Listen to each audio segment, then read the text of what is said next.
امیر بندے نہیں بنائے جاتے، امیر بندے نہیں بنائے جاتے، امیر بندے نہیں بنائے جاتے۔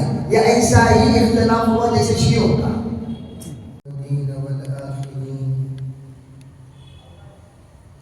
والصلاة والسلام على سيد الأنبياء والمرسلين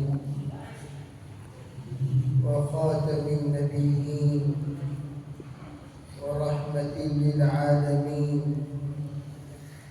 وعلى كل من دعا بدعوته واستنى بسنته واهتدى بهديه إلى يوم الدين، أما بعد.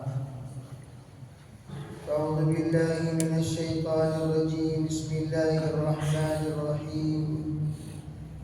اهدنا الصراط المستقيم صراط الذين أنعمت عليهم غير المغضوب عليهم ولا الضالين. وقال النبي صلى الله عليه وسلم: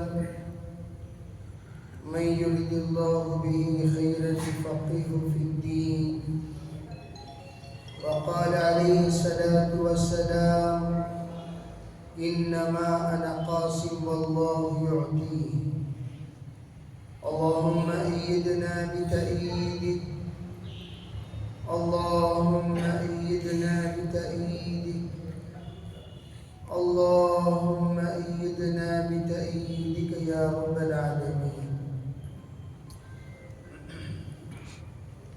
محترم معزز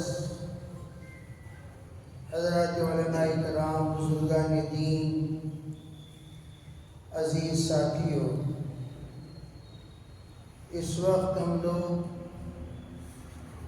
مختلف فتنوں کے زمانے پر سے گزر رہے ہیں، جس میں ہماری علم کی آزمائش بار بار ہو رہی ہے۔ علم کی بھی آزمائش ہو رہی ہے اور وراثت کی بھی آزمائش ہو رہی ہے۔ جس آزمائش میں جو جتنا اپنے اندر احساس رکھتا ہے وہ اتنا ہی کامیاب ہوتا ہے، اور جس کے اندر جتنی زیادہ حساسیت کم ہوگی وہ اتنا ہی اس امتحان میں ناکام ہوتا چلا جائے گا۔ پہلی بات، ہمارے اندر اللہ تعالیٰ نے جو کچھ صلاحیتیں رکھی ہیں، یہ صلاحیتیں امانتیں ہیں، اور یہ صلاحیتیں ذاتی نہیں ہیں۔ ہم اس کو یہ تصور نہ کریں کہ یہ صلاحیت ہماری ذاتی ہے، اور ذاتی صلاحیتوں کو ہم لوگ اپنی ذات پر استعمال نہ کریں۔ یہ صلاحیت کو وراثت کہتے ہیں، اور وراثت بانٹنے کے لیے ہے، بچا کر رکھنے کے لیے نہیں ہے۔ علم کے اعتبار سے بھی بانٹنا ہے، فکر کے اعتبار سے بھی بانٹنا ہے، جذبات کے اعتبار سے بھی بانٹنا ہے، اور احساسات کے اعتبار سے بھی بانٹنا ہے، خیالات کے اعتبار سے بھی تقسیم کرنا ہے، اور ہم لوگوں کو فکروں کے تبدیلی کے اعتبار سے بھی تقسیم کرنا ہے۔ گویا ہماری ذمہ داری علم سے آگے بڑھ کر فکر، جذبات، خیالات، نظریات، ان تمام کی تبدیلی کے بھی ہم ذمہ دار ہیں۔ اس تصور کے ساتھ جب ہم فکروں کا سامنا کریں گے تو ہم صرف علمی اعتبار سے مقابلہ نہیں کریں گے، اپنا جذبات بھی، اپنا خیال بھی، اس لیے کہ حضور اقدس صلی اللہ علیہ وسلم نے صرف الفاظ اور حروف کا عالم نہیں بنایا، وارث نہیں بنایا کہ آپ الفاظ کے وارث بن جائیں، حروف کے وارث بن جائیں، مضامین کے وارث بن جائیں، مفاہیم کے وارث بن جائیں، قرآن کے معانی کے وارث بن جائیں، یا قرآن کے تلفظ کے وارث بن جائیں، یہ سب وارث سرسری وراثت ہے۔ اینقص الدین وانا حی، یہ وارث کا جذبہ ہونا چاہیے۔ دین میں کہیں بھی کمی آئے، چاہے وہ کمی اخلاقی ہو، معاملاتی ہو، معاشرتی ہو، یا عباداتی ہو، یا ایمانی ہو، اعتقادی ہو، ان تمام کمیوں کی دور کرنے کی ذمہ داری اللہ کے رسول علیہ السلام نے امت محمدیہ کے علماء کے ذمہ کی ہے۔ اسی لیے فرمایا علماء امتی کا انبیاء بنی اسرائیل۔ الفاظ کے اعتبار سے کلام و مفہوم کے اعتبار سے کوئی کلام نہیں، مفہوم متفق علیہ ہے، الفاظ متکلم فی ہیں۔ ہمیں الفاظ سے کوئی لینا دینا نہیں، الفاظ کوئی بھی ہو لیکن مفہوم تو وہی ہے جو کہنا چاہتے ہیں۔ مفہوم کیا ہے؟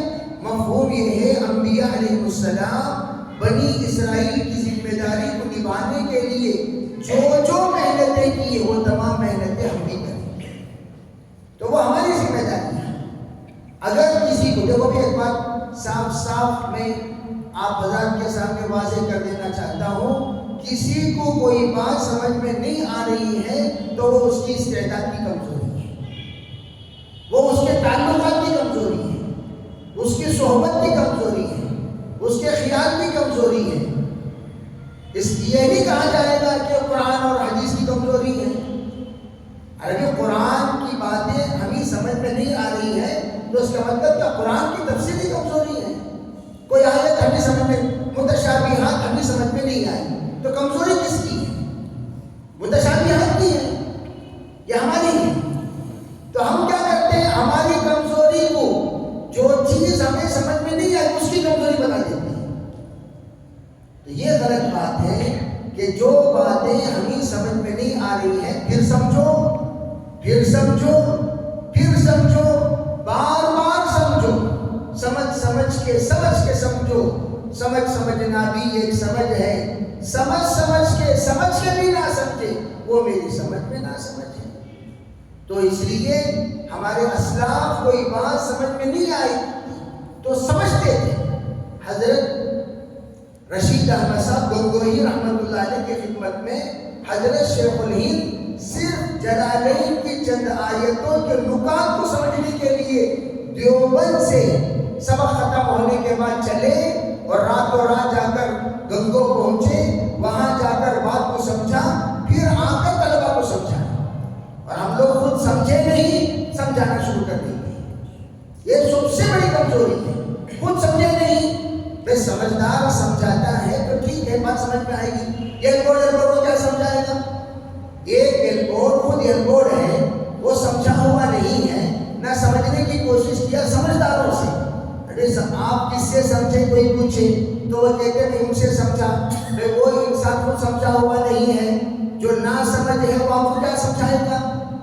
جو سمجھا ہوا ہے، جو دیکھا ہوا ہے، جو سنا ہوا ہے، جو اس کے سلسلے میں پرکھا ہوا ہے، اس انسان سے جا کر آپ سمجھیں گے، تب جا کر بات سمجھ میں آئے گی۔ اس لیے میں ہمیشہ یہ کہا کرتا ہوں، حضرت مولانا داؤد صاحب رحمۃ اللہ علیہ جو براہ راست مولانا الیاس صاحب رحمۃ اللہ علیہ سے بات سمجھے، براہ راست حضرت مولانا داؤد صاحب رحمۃ اللہ علیہ جس وقت کارگزاری لیا کرتے تھے دعوت و تبلیغ کی، اس وقت وہ باتیں ہمیں سمجھاتے تھے جو باتیں غلط لوگوں نے سمجھا کر ہمیں بھیجا، جو باتیں غلط سمجھا کر لوگوں نے بھیجا۔ تو حضرت مثال کے طور پر حضرت نے ایک مرتبہ، میں آپ کو یہ بتانا چاہتا ہوں، تبلیغی جماعت میں بھی جو بڑے درجے کے سمجھے جاتے ہیں وہ بھی اپنی زبان سے اکثر و بیشتر نہ سمجھی ہوئی باتیں سمجھا دیتے ہیں۔ جیسے عام طور پر نظام الدین میں 80% سے ہمارا آنا جانا ہے، 80% 87 سے، جب میری عمر 10 سال کی تھی اس وقت سب سے پہلے حضرت مولانا انعام الحسن صاحب رحمۃ اللہ علیہ کے زمانے میں بچوں کے ساتھ مستورات کی جماعتیں چلتی تھی۔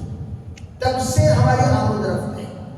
نظام الدین میں کچھ لوگ ہدایات مستورات کے جماعتوں کو دیتے ہوئے یہ کہتے تھے بار بار کہ جب اسٹیشن پہ چلے، توجہ سے میری بات سمجھنا، معمولی بات میں کتنی بڑی لوگ غلطی کرتے ہیں۔ جب اسٹیشن پہ چلے تو کس طرح عورتوں کو لے کر چلنا چاہیے؟ جیسے جماعتیں جاتی ہیں ماشاءاللہ 3 دن 40 دن اشراف اسٹیشن تو جاتے ہوں گے، کیسا چلنا چاہیے؟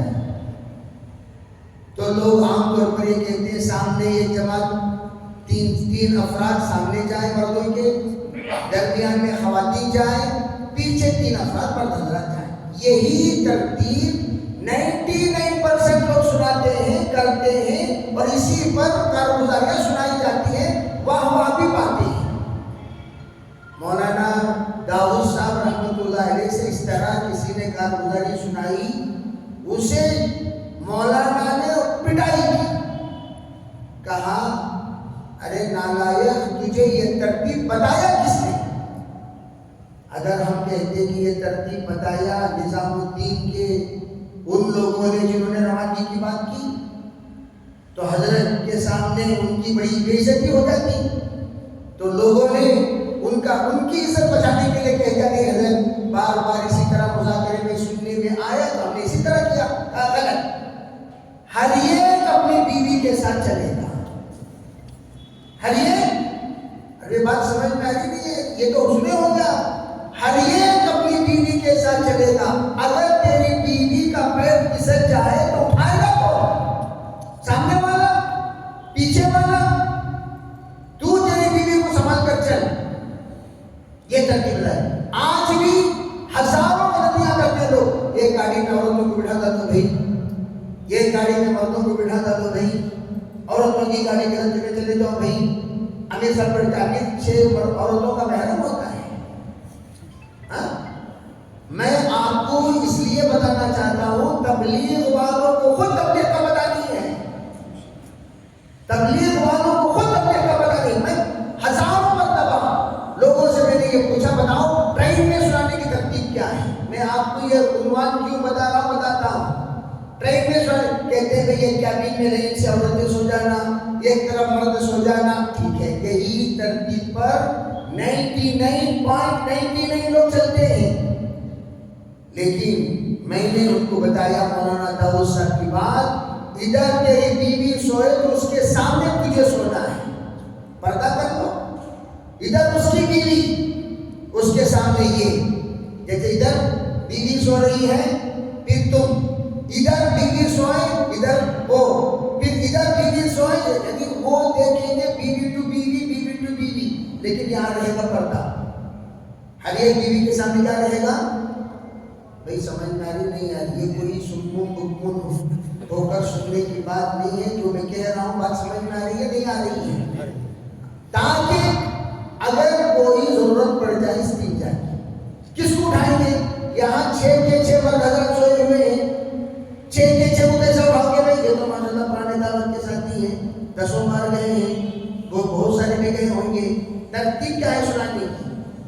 شرعی اعتبار سے یہ ترتیب ہے، تبلیغیوں کو خود بتا دیں۔ اب وہ بھی آتا جی اب کون ہے؟ عبد الرحمن کے ابا رکھ دے تمہیں رکھ دی تمہاری بھی آپ کو ادھر جی، یہ کیا ترتیب ہے؟ یہ کیا ترتیب ہے؟ یہ احمقانہ ترتیب، یہ بے وقوفانہ ترتیب، یہ غیر شرعی ترتیب، یہ بے حیائی ترتیب۔ میں یہ عرض کرنا چاہتا ہوں، بہت سارے لوگ جو ہزاروں بار دعوت کے بیانات سن چکے ہیں، وہ بھی دعوت کو سمجھے ہوئے نہیں ہیں۔ چینج آئے کہ لوگ کلام کرنا شروع کر دیتے، ویسا کرتے نا بھائی تم نہ کیا چیز معلوم، ذرا جو بھی تبصرے کرنے والے ذرا جلسے میں آئیے، آپ کا دعوت و تبلیغ سے کیا تعلق ہے؟ کتنے سال کا تعلق ہے؟ کیا جانکاری رکھتے ہیں؟ کیا کس سے سیکھی آپ دعوت؟ یہ بتائیے۔ نہ سمجھو سے سمجھو گے، نہ سمجھ ہی رہو گے، سمجھداروں سے سمجھو گے تبھی سمجھدار بنو گے۔ اسی لیے جاہل کبھی عالم کی سند نہیں دیتا، عالم عالم کی سند محدث حدیث کی سند دیتا ہے، مفتی افتاء کی سند دیتا ہے، قاضی قضا کی سند دیتا ہے، ڈاکٹر ڈاکٹری کی سند دیتا ہے. ایسا کبھی نہیں ہوا پیشنٹوں نے مل کر ڈاکٹر بنا دیا، جاہلوں نے مل کر عالم بنا دیا، مستفتیوں نے مل کر مفتی بنا دیا. تمام جتنے بھی مقدمے کے حاضرین ہیں انہوں نے مل کر قاضی بنا دیا. یہ ترتیب نہیں ہوتی. اسی طرح دعوت و تبلیغ کے اختلاف کا معاملہ ہے. دعوت و تبلیغ کے ایسا کتے نہ جو بھی ہوتے ہیں ان لوگوں کی بات یوں سمجھو قیلا والا فیصلہ ہے. جب بھی عبارت میں جہاں پر قالا کی جگہ پر قیلا آئے سمجھ جانا چاہیے جہاں آ گیا قیلا وہاں ہو گیا قول ڈھیلا، جہاں آ گیا قیلا وہاں آ گیا قول ڈھیلا. کیا مطلب؟ وہ ڈھیلا قول ہے اسے لینے کی ضرورت نہیں ہے. یہ ہے مطلب قیلا کا. تو یہی مطلب ہم لوگوں کو سمجھنا چاہیے. ہم لوگ ماشاءاللہ اللہ کے فضل سے مستند لوگ ہیں. جو مستند ہیں وہ غیر مستند نہ بنے اپنے باتوں سے. جو مستند ہیں وہ غیر مستند نہ بن جائے اپنی تائید سے. جو مستند ہیں وہ مستند اپنے کچھ ایسی باتوں سے ہماری فہرست جاہلوں میں شامل نہ کر دے، احمقوں میں شامل نہ کر دے، بے وقوفوں میں شامل نہ کر دے. اس لیے آج کا مذاکرہ یہاں پر طے کیا گیا ہے. جو بھی ہم کہیں سند کے ساتھ، بصیرت کے ساتھ، حجت کے ساتھ. اسی لیے میں یہ تمہید باندھا کہ میں جو باتیں اس وقت عرض کر رہا ہوں یہ سنی سنائی باتیں نہیں ہیں. یہ سنی سنائی نہیں. سب لوگ شورا اور عمارت والے بنے ہوں گے اختلاف کے بعد. ہم لوگ خصوصاً میں اور میرے چند ساتھی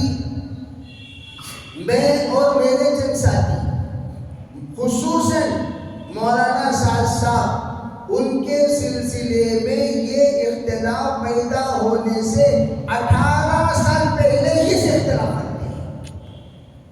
2016 میں یہ اختلاف شروع ہوا. ہمارا اختلاف 98 سے ہے جب دارالعلوم کے فاضل بن کر ہم نکلے تھے. اسی وقت سے چند بیانات سن کر ہم سمجھ گئے. ابھی تک وہ ان کی ذات کی تحقیق نہیں ہوئی، ان کی خلوت کی تحقیق نہیں ہوئی، ان کے سندوں کے بارے میں کوئی جانکاری نہیں ہوئی. وہ کون ہے کیا ہے ان تمام چیزوں سے بالاتر ہم نے صرف ان کے یہ بیانات سنے. دارالعلوم دیوبند میں پڑھ کر حاضر ہوئے تھے. حاضر ہونے پر اس لیے کہ میرا صوبوں سے ہی ہر سال چلا لگتا ہے. میں پرانا تبلیغی ہوں. نوبت پر 3 کی چھٹیوں سے جو جب چھٹی ہوتی تھی، چھٹی ہونے پر تمام طلباء عزیز ہمارے ساتھی وغیرہ گھر جاتے تھے اور میں اسی وقت سب سے پہلے دارالعلوم شاہ ولی اللہ میں جب اساتذہ نے ترغیب ہی نہیں دی اس وقت میں ہمارے میسور کے ساتھی تمل ناڈو کے ساتھی 3 مل کر مجموعہ جماعت بیٹھتے تھے. کسی نے ترغیب نہیں دی. ہم تو پیدائشی گٹی میں دعوت و تبلیغ اور اس کی فکریں اس کی محنتوں سے ہمارا ایک رشتہ تھا جیسے کہ میں نے بتایا آپ لوگوں کو. اس کی وجہ کیا؟ ہمارا جو گھرانہ تھا وہ اس میں حاجی یحییٰ غنی صاحب رحمۃ اللہ علیہ یہ مدراس کے امیر حضرت مولانا یوسف رحمۃ اللہ علیہ کی مثال کے بعد بالفور بنائے گئے. اور ہمارا جو ننیال کا گھرانہ ہے یہ مرکز کے اکابرین کا مہمان خانہ ہے. کیا ہے بولو؟ مرکز کے اکابرین کا مہمان خانہ. کوئی میزبان نہیں تھا اس زمانے میں جس زمانے میں ہمارے ننیال میزبان بن کر رہے. تو بہت سارے اسلاف سے اکابر سے ہمارا قریبی رشتہ. اور دوسری بات تصوف کے اعتبار سے حضرت تھانوی کے خلفاء میں سے جنوبی ہند کے صرف ایک ہی خلیفہ حضرت مولانا سعید احمد نوری رحمۃ اللہ علیہ ایک ہی خلیفہ. کوئی خلیفہ جنوب کا نہیں ہے. نہ گجرات میں کوئی خلیفہ حضرت تھانوی کے تھے، نہ ہی مہاراشٹر میں، نہ آندھرا پردیش میں، نہ کرناٹک میں، نہ کیرل میں، کہیں بھی نہیں. ایک ہی خلیفہ تھے تمل ناڈو کے حضرت مولانا سعید احمد صاحب کی رحمۃ اللہ علیہ، جن کے نام سے ہی سعیدیہ موسوم ہے. جو سعیدیہ مدرسہ ہے بنگلور میں، وہ بھی انہی کے نام سے موسوم ہے.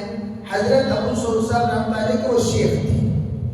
تو وہ کون تھے؟ ہمارے والد صاحب کے ماموں لگتے تھے، ہمارے والد صاحب کے ماموں لگتے تھے. خیر بہرحال یہ تعلق اکابرین سے ہمارے خاندان کا. یہ جو دعوت و تبلیغ کا معاملہ شروع ہوا، اس وقت میں ابتدا سے ہم لوگوں کے کانوں میں جو دعوت کی باتیں پڑتی تھیں وہ بالکل سالڈ ہوا کرتی تھی. اس میں کوئی اونچ نیچ نہیں، اس میں کوئی غلو نہیں، اس میں کوئی افراط تفریط نہیں، اس میں کوئی ایسی بات نہیں جس بات پر چوں چرا کیا جائے. مطلقاً ایک ترغیبی بات ہوتی تھی، ترتیب بنتی تھی، تشکیل ہوتی تھی، لوگ آنا جانا کرتے تھے، بس یہی سلسلہ چلتا تھا. ان کا جب بیان شعور میں جب ہم نے سنا، وہ بھی سنا کیسے؟ میں اب بھی آپ کو وہ کاپیاں بتا سکتا ہوں جن کاپیوں میں میں نے اکابر اور اسلاف کی باتیں نوٹ کی ہوئی ہیں. جب شعور سے سنا، میں سنتے سنتے دیکھ رہا ہوں بھائی یہ لائن مار رہا ہوں، اس لائن، یہ لائن قابل غور ہے، یہ لائن قابل غور ہے، یہ لائن قابل غور ہے، یہ لائن قابل غور ہے. اس پر دل تسلیم نہیں کر رہا ہے کہ یہ بات دین کی بات ہو سکتی ہے یا اعتدال والی ہو سکتی ہے. بیان کرتے کرتے مرجیہ کا عقیدہ جو شرع عقائد میں موجود ہے، خارجیہ کا عقیدہ جو شرع عقائد میں موجود ہے، جہمیہ کا عقیدہ جو شرع عقائد میں، ان باتوں کا بھی ذکر ہو رہا ہے. میں حیران ہو گیا، یہ تو عقیدہ مرجیہ کا ہے، جہمیہ کا ہے، خارجیہ کا ہے. اس وقت ابھی بھی زندہ ہے ایک صاحب جناب الطاف صاحب وانمباڑی والے، کچھ لوگ جانتے ہوں. ان کو لے کر میں گیا فوراً. میں نام اس لیے بول رہا ہوں تاکہ آپ فرمایا والی بات نہ سنیں. ہاتھ پکڑ کر لے گیا. کاشف العلوم سے میں نے شرع عقائد نکالی، شرع عقائد نکال کر ان کو بٹھایا. بیان آپ نے غور سے سنا جی، حضرت نے کیا فرمایا؟ یہ فرمایا. ہاں مولانا، دل میں ذرا بات کھٹکی. میں نے دکھایا، دیکھو مرجیہ کا یہ عقیدہ ہے، اس کا یہ ترجمہ ہے. حیران ہو گئے. پھر کہا یہ دیکھو یہ جہمیہ کا عقیدہ، یہ خارجیہ کا عقیدہ، جس جو مولانا بیان کیے یہ سب ان لوگوں کے عقائد ہیں. یہ عقائد مرکز نظام الدین میں بیان کیے جا رہے ہیں. کیا کرنا؟ انہوں نے پوچھے کیا کرنا. میں بولے دیکھو بھائی میں بھی اتنا نہیں جانتا، ایک کام کریں گے، دارالعلوم کو خط لکھیں گے، فتویٰ لکھیں گے، سوال پوچھیں گے، استفتاء لکھ کر فتویٰ لیں گے. تو اس وقت میں میرے رفیق تحریر مولانا احمد حسین صاحب گودرا، جو تمام آل انڈیا مشورہ وغیرہ میں سب آتے رہتے ہیں، بات کرتے رہتے ہیں. ان کو بھی اس وقت اتنا شعور نہیں تھا، ابھی لوگ سب باشعور ہوئے ہیں. ان کو بھائی یہ سب اختلافی باتیں، خواہ ہنگامہ ہوگا. میں نے کہا بھائی ہنگامہ کیا ہوگا، ہنگامہ کیا ہوگا، جو ہوگا دیکھا جائے گا. آؤ جا کے لکھتے ہیں. سوال لکھا میں نے. سوال لکھنے کے بعد جواب آیا 15 دن بعد. توجہ، جواب آنے کے بعد تمام کی زیراکس کاپی، یہ اس وقت کا زمانہ 99 کا، جب ہم سال شروع کر دیے. اب خط آیا، زیراکس کاپی کیے. پھر تمام جتنے نظام الدین کے اکابرین ہیں سب کے نام پر یہ خط ڈالا گیا. سبوں کے پاس وہ خط پہنچ گیا. جب پہنچا 6 نمبر کے حجرے میں جناب محسن صاحب مرحوم تشریف فرما ہے، مولانا احمد ڈار صاحب دامت برکاتہم بھی ہیں، دیگر بہت سارے علماء کرام بھی موجود تھے. تو حضرت مشورے کے بعد، تجاویز کے بعد اپنے پلنگ پر تشریف لائے. ہم لوگ نادانی کے ساتھ حاضر ہوئے. کہا حضرت صلی اللہ علیہ وسلم جیسے حضرت محمد ہم جاتے پھرتے، کہا بھئی یہ خط آیا ہوا ہے، اس میں دارالعلوم کا فتویٰ ہے، کیا ہے؟ انہوں نے پڑھا، میں سامنے بیٹھا ہوا ہوں، وہ بھی سامنے بیٹھے ہوئے ہیں۔ کہا بھئی سنو، تمام اہل حجرہ سے توجہ چاہتے ہوئے حضرت فرمایا بھئی سنو، یہ تو جاہل تھے ہی، ان کے الفاظ، اب تو مفتہ بھی ہی جاہل ہو گئے۔ جواب میں لکھا ہوا تھا ان اقوال کا قائل مستند عالم نہیں ہو سکتا، ان اقوال کا قائل مستند عالم نہیں ہو سکتا۔ شرع عقائد پڑھ کر کوئی ایسا کہے، میں بتاتا ہوں، عقیدۃ الطحاوی پڑھ کر کوئی ایسی بات کرے، کوئی انسان عقائد سنے، دور حدیث سنے، عظمت صحابہ سنے، عظمت انبیاء سنے اور عصمت انبیاء پر یقین رکھتا ہو اور محفوظ عن الخطایا صحابہ ہونے پر یقین رکھتا ہو اور صحابہ کرام کو معیار حق مان کر ایسی باتیں کہتا ہو، یہ تو ہرگز نہیں ہو سکتا۔ یہ وہی کہہ سکتا ہے جو عقائد اہل سنت والجماعت سے ناواقف ہے۔ لکھا مستند عالم نہیں ہو سکتا۔ پھر انہوں نے ایک کا جواب دیتے چلے گئے۔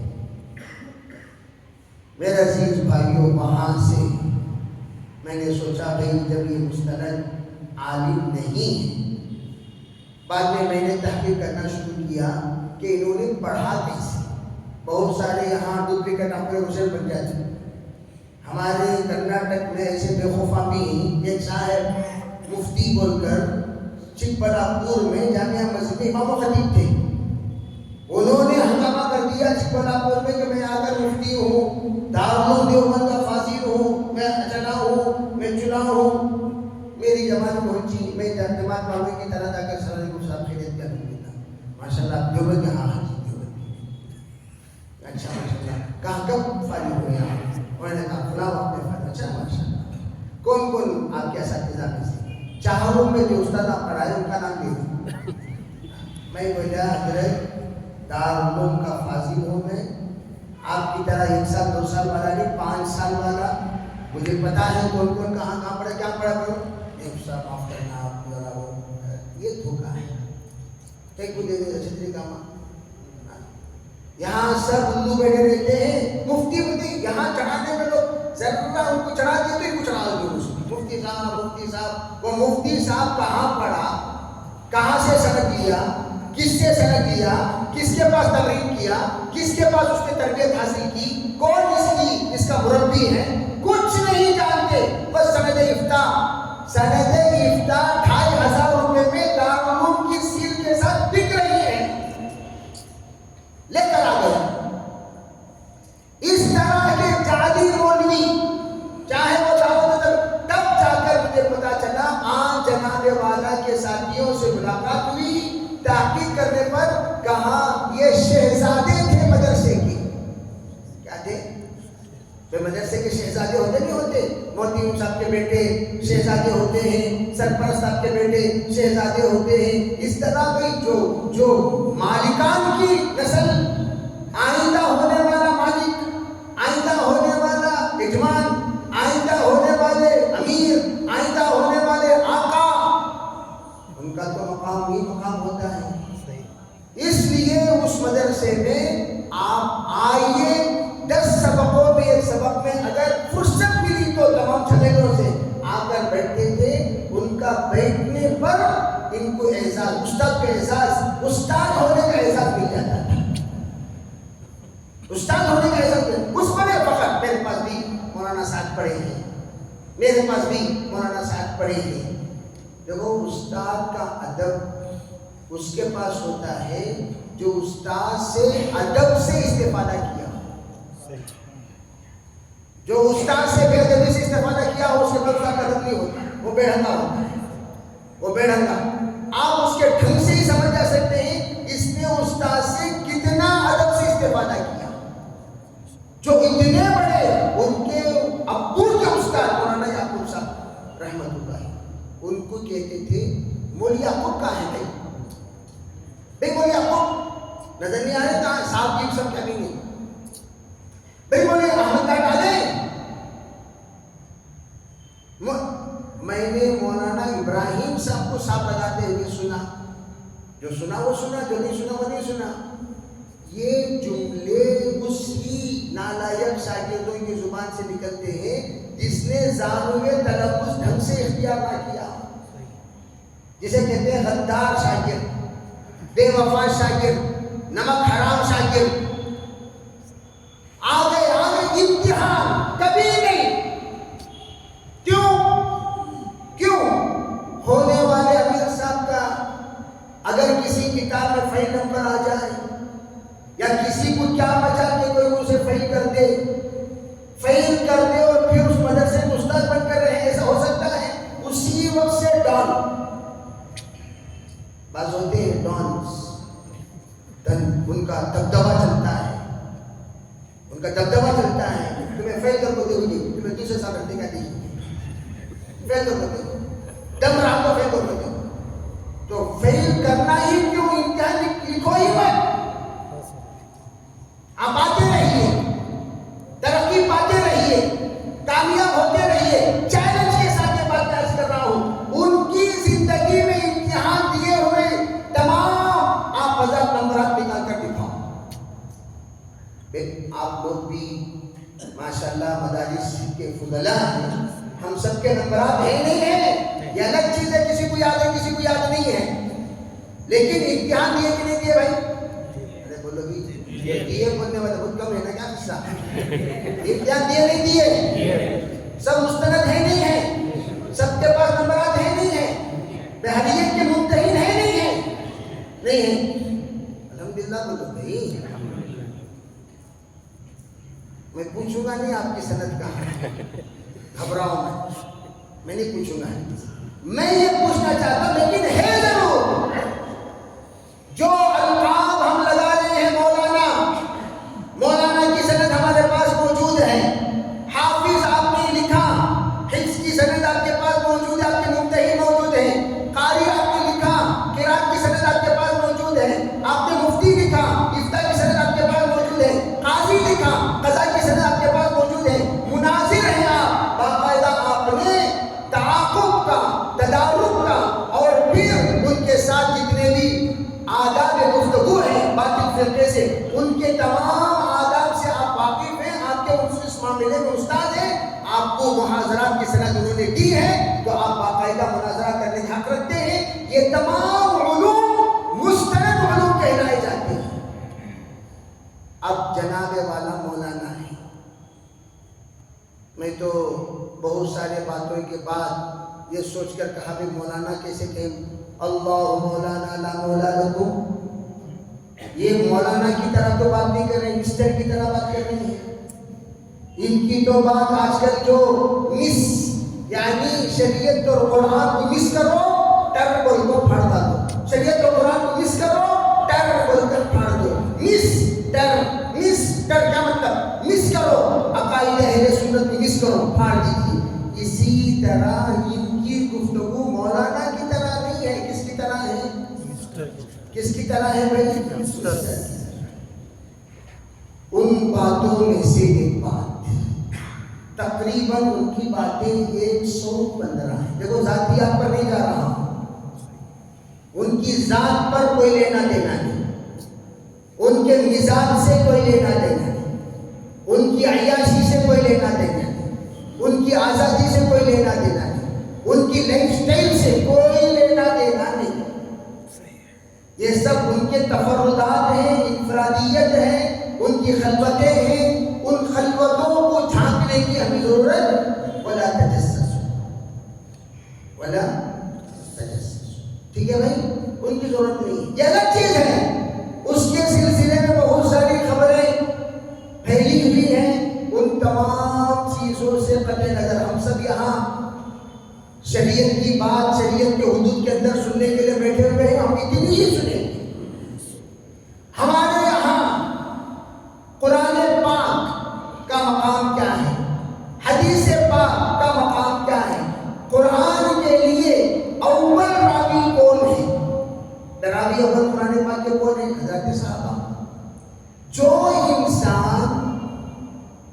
حضرات صحابہ کی عزت نہ کرے، احترام نہ کرے، اکرام نہ کرے، منفرد ایک صحابی کی بھی توہین کرے، اسلام اسے برداشت نہیں کرتا۔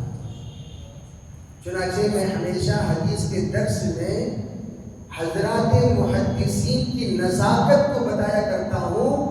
رجل رجل رجل، جہاں جہاں آپ کو حدیث پاک میں الفاظ ملیں گے یہ تمام صحابہ ہی ہیں، لیکن آگے بھی تو نام کا پتہ نہیں تو انہوں نے رجل کہہ دیا، یا تو ان کے مقام کا پتہ نہیں رجل کہہ دیا، یا بات چیت میں ذرا آگے پیچھے کارگزاری آنے والی ہے تو کہہ دیا رجل، تاکہ صحابی کی صحابیت پر کوئی حرف نہ آئے۔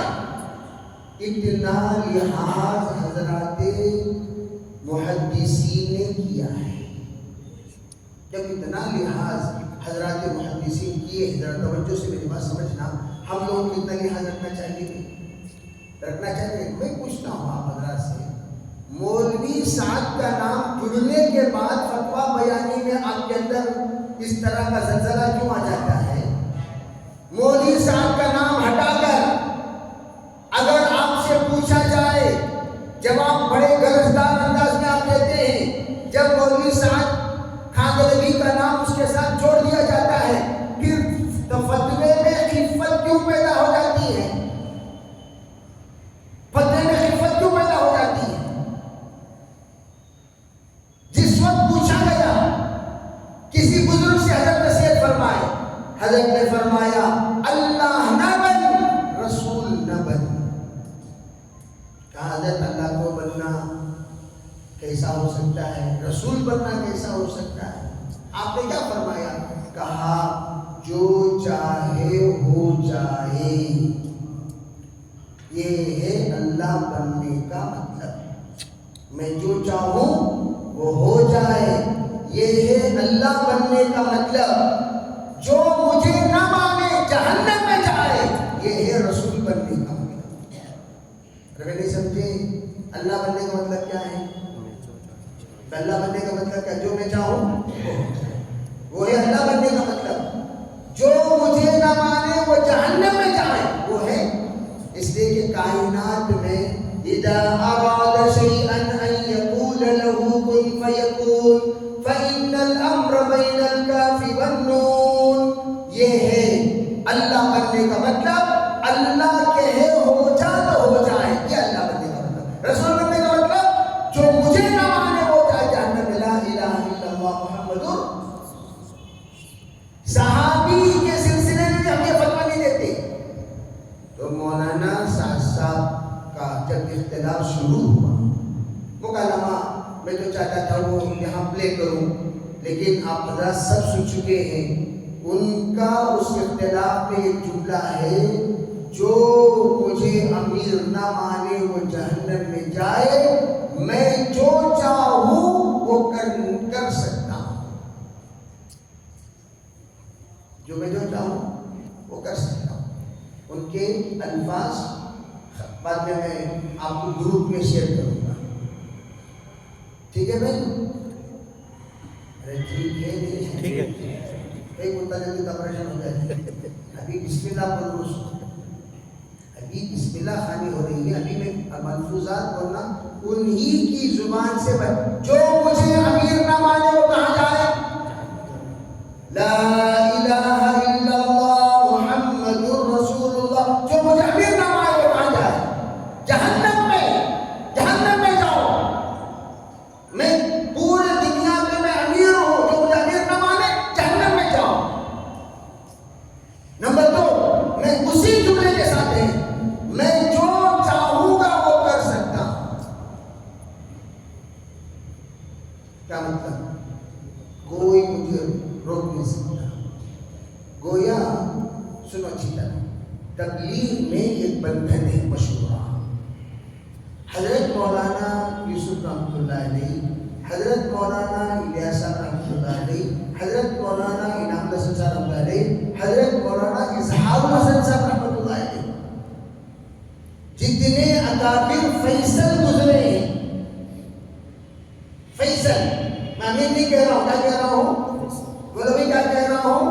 Note the point. میں امیر نہیں کہہ رہا ہوں.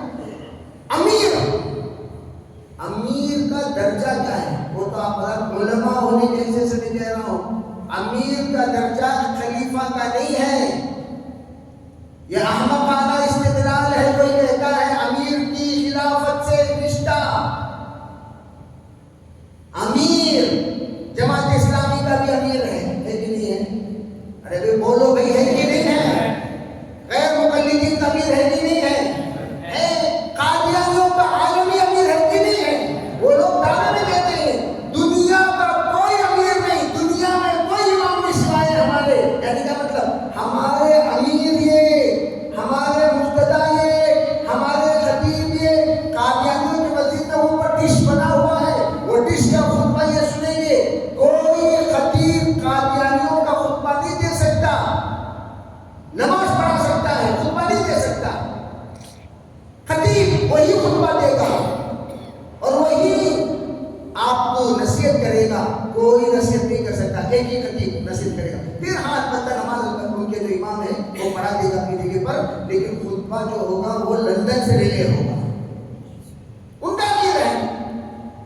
اس طرح مختلف پارٹیوں نے اپنے اپنے امیر بنا لیے. جیسے کہ ہمارے یہاں جمعیت العلماء میں امیر الہند, ارے بولو بھی کون ہے امیر الہند؟ حضرت مولانا ارشد بدری صاحب دعوت برکاتہ امیر الہند کہلائے جاتے ہیں. اس سے پہلے حضرت مولانا اسد بدری صاحب رحمۃ اللہ علیہ کو امیر الہند کہا جاتا تھا. امیر الہند. اب میں کہتا ہوں یہ امیروں کا درجہ کیا ہے؟ جیسے ہمارے یہاں امیر کرناٹک, امیر شریعت, امیر ہے کہ نہیں ہے؟ اب ان تمام امیروں کا کیا خلیفہ کا درجہ ہے؟ ارے بولو بھائی خلیفہ کا درجہ ہے یا نہیں ہے؟ میں آواز اس لیے دینا ہے کیا؟ ایک ساتھ کی ہے ان کے پاس ہے.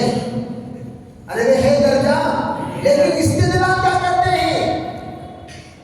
ان تمام احمقوں کا استدلال کیا ہوتا ہے؟ خلافت سے. یہاں بات چل رہی ہے امیر. سب سے پہلی بات, امیر بندے نہیں بنائے جاتے. امیر بندے نہیں بنائے جاتے. امیر بندے نہیں بنائے جاتے. یہ ایسا ہی اختلاف ہوا جیسے شیعوں کا. کس کا اختلاف ہوا؟ اہل تشیع نے. آپ نے جو فرمایا لاؤ کچھ لکھ دوں, آپ نے جب دیکھا ہنگامہ شور بڑھ گیا, آپ نے کہا قوموا عنی, یہاں سے نکلو باہر, اختلاف مت کرو. اس مدحت عمر نے فرمایا تھا کفینا القرآن, ہمارے لیے تو قرآن کافی, ہمارے پاس قرآن موجود ہے. اور حضور کی ہدایت جو آپ اس وقت فرمانا چاہتے ہیں, لن تضلوا بعدی ابدا, میرے بعد اس تحریر کے بعد تم کبھی گمراہ نہیں ہو سکتے. حضرت عمر نے فرمایا, وہ ارشاد فرما چکے ہیں, ترکت فیکم امرین, ترکت فیکم ثقلین. ان حدیثوں میں لن تضلوا بعدی ابدا آپ نے فرما دیا. جو مفہوم آپ یہاں کہنا چاہتے ہیں وہ مفہوم عطا کر چکے ہیں. بار بار آپ کی صحت پر ضرب لگنے والی باتیں مت کیا کرو. آپ کو آرام کرنے دو, اور جو ہنگامہ کرنے والے ہیں ان کو جانے دو. اس وقت حضرت ابن عباس رضی اللہ تعالیٰ عنہ باہر جاتے ہوئے ایک جملہ کہہ کر جا رہے تھے. وہ جملے کا مطلب کیا ہے؟ ارے بھائی اب کے بعد تو احوال ہی احوال ہیں. ان الرزیۃ کل الرزیہ, کیا مطلب اس کے بعد سے تو احوال ہی احوال ہے؟ کیا مطلب؟ حضور کی توہین کرنا انہوں نے شروع کر دیا. یہ جو مطلبی لوگ ہیں یہ توہین پر اب رکیں گے نہیں. جب لا ترفعوا اصواتکم فوق صوت النبی, جب آیت نص قطعی ہونے کے باوجود سرکار کی موجودگی میں جب انہوں نے شور مچایا, ان کے شور میں اب کوئی چیز رکاوٹ نہیں بن سکتی. یہ شور مچانے والے ہر وقت شور مچاتے ہی رہیں گے. اس کے بعد گویا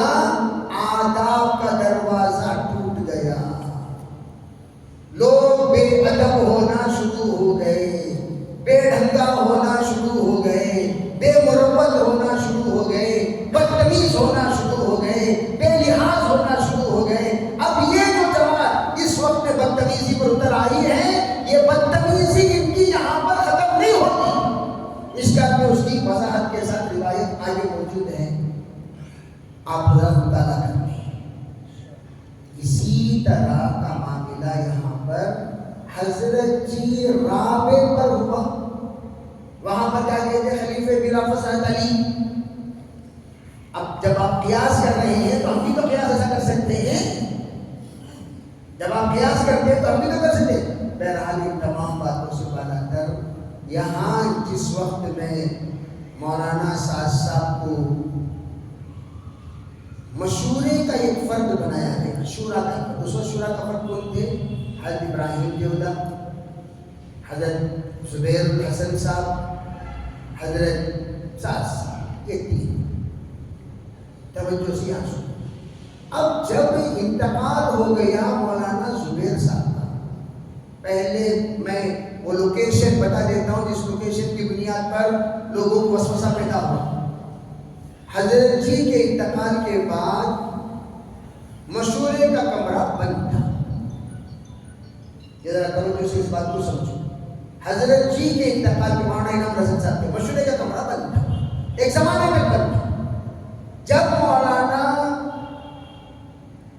اظہار حسن صاحب کا انتقال ہوا، انتقال ہو گیا، انتقال ہونے کے بعد اگر چلتا تھا اظہار حسن صاحب جب تک تھے وہ کرسی پر حضرت بیٹھے تھے، پھر اس کے بعد ایک عرصے تک بند ہو گیا کمرہ، باہر بیٹھ کر مشورہ چلتا تھا۔ اچانک ایک مرتبہ اطلاع ملی کہ حضرت کی کمرے کی صفائی ہو رہی ہے، جہاں مشورہ چلتا تھا اس کمرے کی صفائی ہونے کے بعد انہوں نے کیا کیا، جو کرسی صدر نشین ہے، جو جگہ صدر نشین ہے، وہاں ٹیبل سیٹ وغیرہ سو بچھا کر انہوں نے کیا کیا، سب کو دعوت دی کہ بھئی کمرے کے اندر مشورہ ہوگا، لوکیشن کے واقع سے کرسی ہے، ہو گیا۔ میں بلایا آپ کو، میں نے صفائی کی، کرسی لگا دی، ٹیبل لگا دیا، سب کو بلایا، آ جاؤ آ جاؤ آ جاؤ۔ سب لوگ جب آ گئے، مولانا زبیر صاحب بھی آ گئے، مولانا حضرت نہیں آئے، صوفی صاحب آئے ہی نہیں۔ اتنے ہوشیار ہیں کرمنل نہیں، کون اس سیٹ پر میری اجازت کے بغیر بیٹھتا ہے دیکھتا ہوں، یہ اصل ایک تجاہل عارفانہ، کون بیٹھتا ہے۔ اب جب اطلاع یہ جو خبریں ہیں براہ راست ان کے خادم کی طرف سے بلا واسطہ انہوں نے کہا پوچھتے رہے، آگے سب آ گئے، سب آ گئے، سب آ گئے، سب آ گئے، میں ابھی 10 منٹ بعد سب آ گئے، میں اور 1-2 منٹ، سب آ گئے، ہاں اب آؤ۔ اب معطر ہو کر جناب والا جلوہ ہو رہے ہیں، جلوہ ہونے کے بعد چپکے جھوٹے منہ سے حضرت آپ وہاں بیٹھیے، نہیں مولانا آپ وہاں بیٹھیے، نہیں آپ بیٹھیے، جو آپ بیٹھیے وہ تو بٹھائی نہیں۔ انہوں اس سے استدلال کیے، مجھے انہوں نے امیر بنا دیا، اب جب یہاں بیٹھیے وہ پھر بٹھا دیا، حالانکہ تینوں اب یہ یہاں بیٹھ کر کرتے کیا تھے، غلط فہمی کا ازالہ کر رہا ہوں میں۔ امیر ایک دن مولانا زبیر صاحب، ایک دن مولانا ابراہیم صاحب، ایک دن مولانا سعد صاحب، یہ کرتے کیا تھے، جب تجویزیں پوری ہو جاتی تھی تو یہ مولانا زبیر صاحب امیر ہیں، میں پوچھ رہا ہوں جی یہ کیا کریں گے اس کے سلسلے میں، نہیں وہاں چلے جائیں، امریکہ چلے جائیں جماعت، بھائی انشاءاللہ جماعت امریکہ جائے گی، اصل فیصلہ کرے سو کون، اصل فیصلہ کرے سو کون، ذرا بولو بھی، کون فیصلہ کرے سو، زبیر صاحب بول رہی سو کون۔ لوگوں کو یہ معلوم ہوتا تھا، یہ اطلاع ملتی تھی کہ ساتھ ساتھ فیصلہ کر رہے ہیں، حالانکہ انہوں نہیں کر رہے، کون کر رہے ہیں، یہ مرتبہ والا ابراہیم صاحب، یہ جماعت کے سلسلے میں چھوٹی چلی جائے، انہوں نے چلے گا بھائی انشاءاللہ یہ جماعت چھوٹی جائے، حالانکہ فیصلہ کرے سو بول رہے، بولو بھائی کسی کو نہیں معلوم فیصلہ یہ کر رہے ہیں، کسی کو نہیں معلوم فیصلہ یہ کر رہے ہیں، جس دن یہ کر رہے ہیں وہ دن تو آواز نکال ہی رہے ہیں، جس دن یہ کرتے ہیں تب بھی گویا کہ خادم کے سکا، بعض لوگ خادم بن کر پیچھے سے چھری بھوکتے رہتے ہیں، گویا زبیر صاحب کی آواز سے ذرا کیا ہے پستے ہیں، اس واسطے میں ذرا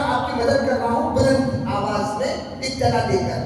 مولانا ابراہیم دیولا صاحب ذرا بزرگ ہیں, ان کی بات میں اطلاع دے رہا ہوں بلند آواز سے. گویا لوگوں کو یہ اطلاع ملتی رہی فیصل 7 سال ہے, فیصل 7 سال ہے, فیصل 7 سال ہے, حالانکہ وہ فیصل.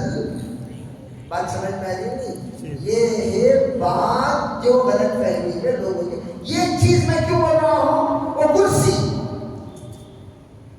اب چلو بھائی, بات شروع ہوئی فجر کے بعد. فجر کے بعد عموماً مولانا یوسف صاحب رحمۃ اللہ علیہ پوری زندگی بیان کرتے تھے. اس کے بعد مشورے سے مولانا عمر صاحب پالپور رحمۃ اللہ علیہ کو فجر بعد مسلسل بیان نہیں ہوا. اس کے بعد جب ان کی دور کی باری آئی تو اس وقت طے ہوا بھی تینوں بیان کرنا چاہیے, لیکن مولانا فضل صاحب بیان نہیں کر سکتے, زیادہ بیان نہیں کرنے کے عادی نہیں ہیں, تو اس لیے ابراہیم دیولا صاحب, سعد صاحب, پھر مولانا احمد دار صاحب اور پھر مولانا یعقوب صاحب, یہ چاروں کا بیان طے ہوا. یہ چاروں کا باری باری بیان ہوگا فجر. اب سلسلہ چلتا رہا. جس وقت ان کے بیانات لوگوں نے سنا, حضرت جی رحمۃ اللہ کے زمانے میں بڑے مجمع میں انہوں نے جو بیان کیا وہ ہے بلگام میں. بلگام میں ان کا بیان ہوا. بیان جب ہوتا ہے اس وقت میں تمام اکابرین کے کمرے میں اسپیکر ہوتے ہیں. اس اسپیکر میں سنتے ہیں کیا بولا جا رہا ہے. حضرت جی رحمۃ اللہ علیہ نے فرمایا بھائی ان کا بیان کچھ دنوں کے بعد کرائیں گے.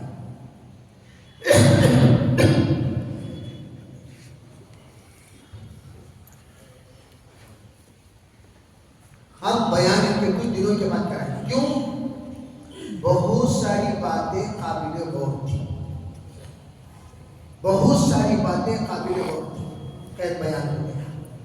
اس کے بعد انہوں نے وہ باتیں کرنا شروع کی جو جمہور کے خلاف ہے, جو جمہور محدثین کے خلاف, جمہور فقہاء کے خلاف, جمہور مفسرین کے خلاف, اور جمہور وہ علماء جو تاریخی مسائل میں جمہور کی جو رائے رکھتے ہیں اس رائے کے خلاف انہوں نے بات کرنا شروع کیے. ان باتوں کا مذاکرہ آپس میں ہوتا تھا. 500 سے زائد مرتبہ اندرونی علماء کرام کا مشورہ ان کے بیان کی اونچ نیچ کو لے کر آپس کے مذاکرے ہو چکے ہیں. بلکہ آپ کو بتاؤں 20 سال سے زائد ان کی الٹی سیدھی باتوں پر. ان باتوں میں سے ایک بات, اللہ کے ہاتھ میں اگر ہدایت ہوتی اللہ تعالیٰ انبیاء کو کیوں مبعوث کرتا. انبیاء کی آمد اس بات کی اطلاع دیتی ہے کہ اللہ کے ہاتھ میں ہدایت نہیں ہے, محنت میں ہدایت ہے, کام میں ہدایت ہے. کام کرو گے ہدایت ملے گی, ورنہ ہدایت نہیں ملے گی. ایسے جملے میزائل کی طرح جو صحابہ کرام کو ایک مرتبہ نکما کہہ دیا, اور حضرت موسیٰ علیہ السلام کی شان میں توہین کر دی, یونس علیہ السلام کے شان میں توہین کر دی. حضرت زکریا علیہ السلام کو اللہ پر ایسے جملے سے واقعہ نقل کیا جس کے ذریعے سے اس بات کی اشارہ ملتے ہیں حضرت زکریا کا یقین کمزور تھا. اس یقین کی کمزوری کی وجہ سے ان کو کاٹ دیا گیا. ان کو جو سزا ملی وہ یقین کی کمزوری کی وجہ سے مجھے ملا. اور حضرت یونس علیہ السلام جو بھاگ کر گئے وہ غیر ذمہ دارانہ حرکت کی, اور خود جناب محمد رسول اللہ صلی اللہ علیہ وسلم سے فرمایا حضور سنت سے ہٹنے کے خاطر. کب بول رہے ہیں؟ جب حضرت زینب سے نکاح آسمان پر اللہ نے کرا دیا, زوجنا کہا, اس کے بعد یہ کہہ رہے ہیں حضور نے روٹی اور گوشت کا ولیمہ کرا کر امت کو مشقت میں ڈال دیا. یعنی حضور خود سنت سے ہٹ گئے. کیسا بیوقوف ہے, پاگل پنے کی بات. سنت ہی اسے کہتے ہیں بیان جواز ایک عنوان ہے، وہ سبق میں بیٹھے تو معلوم ہونے کے واسطے بیان جواز ایک عنوان ہے۔ سرکار تو عالم صلی اللہ علیہ وسلم کے بہت سارے ایسے افعال، ایسے اقوال، ایسی تقریرات بیان جواز کے لیے ہیں، تو انہوں نے ان تمام چیزوں کو بالا کر کر کہ یہ امت کو حضور نے مشقت میں ڈال دیا۔ ان باتوں کو لے کر جب عالم میں فتوے بازی ہونے لگے، اتنے فتوے بازی ہوئے، دارالعلوم کے اشراف نے ان مضامین کو جانچنے کے بعد جب فتوے کی تعداد نکالی، 1,500 سے زائد استفتاء اس عنوان پر دارالعلوم پہنچے ہیں، 1,500 سے زائد فتوے دارالعلوم سے نکل چکے ہیں۔ جب یہ مضمون، یہ باتیں ان کی جب معلوم ہوئی، تب اب ان کے پیچھے کیا کام کر رہا ہے؟